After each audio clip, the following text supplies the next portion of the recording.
Assalamualaikum warahmatullahi wabarakatuh. Baiklah, kami dari kelompok 2 akan mempresentasikan hasil dari diskusi kelompok kami, yaitu mengenai penawaran, permintaan, dan keseimbangan. Sebelum itu, saya sebagai moderator akan memperkenalkan masing-masing kelompok saya. Yang pertama dengan saya sendiri, Boy Fandi, dan rekan-rekan saya Salsa Alifa Putri, Diadi Fadila Amelia, Dwi Putri Ayunda, Rahmi Ayu Gusmanda, Tika Sari, Fredlin Sandra, Putri Divani Caniago, dan Aulia Latifah.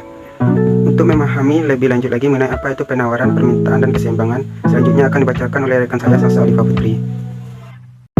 Permintaan adalah kesanggupan pembeli untuk membeli berbagai jumlah produk pada berbagai tingkat harga dalam waktu tertentu. Faktor yang mempengaruhi permintaan antara lain ada harga, pendapatan, selera konsumen, harga barang lain, perkiraan, dan jumlah penduduk. Hukum permintaan menyatakan bahwa bila harga naik, maka jumlah permintaan akan turun, dan sebaliknya. Untuk menggambarkan kurva permintaan, digunakan sebagai tolak ukur adalah harga, sedangkan faktor-faktor lain dianggap konstan. Saya Fredlin Sandra, BP 19120025 akan bacakan slide selanjutnya mengenai pergeseran kurva permintaan. Yang pertama yaitu jika harga tetap, tetapi jumlah produk yang diminta bertambah, maka permintaannya akan meningkat. Yang kedua, jika harga tetap, tetapi jumlah produk yang diminta berkurang, maka permintaannya akan turun. Yang ketiga, jika harga naik tetapi jumlah produk yang diminta tetap, maka kurva permintaannya bergeser ke kanan. Yang keempat, jika harga turun tetapi jumlah produk yang diminta tetap, maka kurva permintaannya bergeser ke kiri.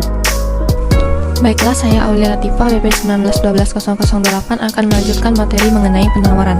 Penawaran adalah jumlah barang yang ditawarkan oleh penjual pada tingkat harga tertentu, pada periode tertentu, dan pada pasar tertentu. Faktor yang mempengaruhi penawaran ini yang pertama harga input, teknologi, harga barang lain, perkiraan harga, dan jumlah penjual.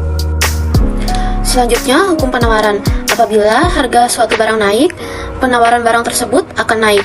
Apabila harga barang turun, penawaran barang tersebut akan turun. Ceteris paribus.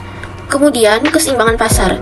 Keseimbangan pasar adalah suatu keadaan ketika jumlah barang yang diminta sama dengan jumlah barang yang ditawarkan pada harga tertentu.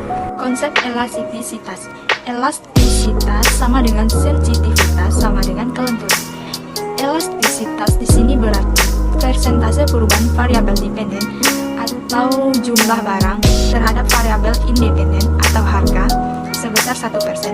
Ada hubungan sebab akibat, di mana angka elastisitas adalah bilangan yang menunjukkan berapa persen satu variabel tak bebas akan berubah sebagai reaksi atas variabel lain berubah 1%. Angka elastis.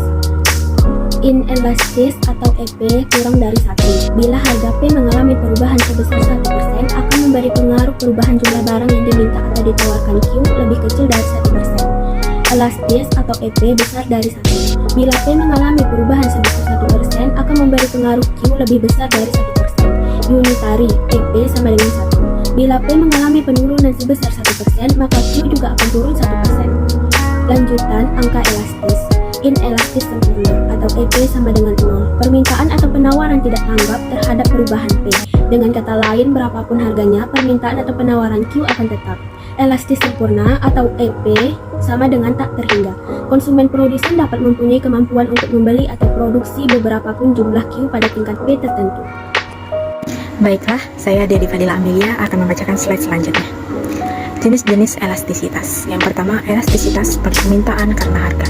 Yang kedua, elastisitas penawaran karena harga. Yang ketiga, elastisitas pendapatan. Yang keempat, elastisitas silang atau cross elasticity. Kami memilih Swalayan Budiman. Berikut hasil wawancara dari kelompok kami. Jika kamu ingin berbelanja, biasanya kamu akan pergi ke swalayan apa? Kalau saya, swalayan Budiman. Saya akan pergi ke Swalayan Budiman.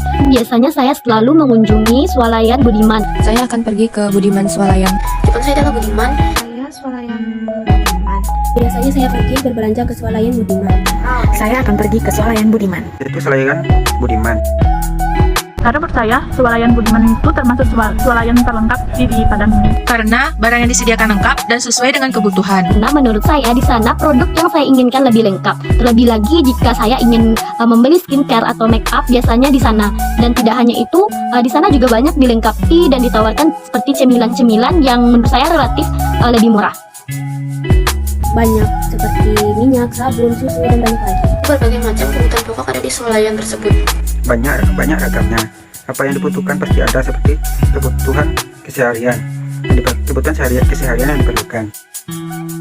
Menurut saya, Budiman Swalayan berusaha untuk memberikan pelayanan kepada para konsumen.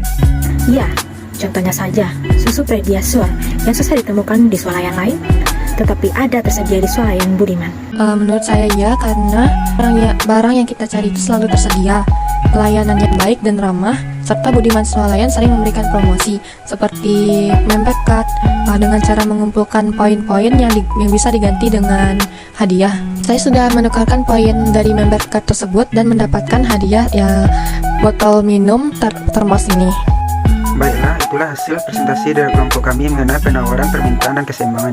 Jika ada teman-teman atau anggota lain yang ingin bertanya, silakan dan memberi masukan. Sekian, terima kasih. Wassalamualaikum warahmatullahi wabarakatuh.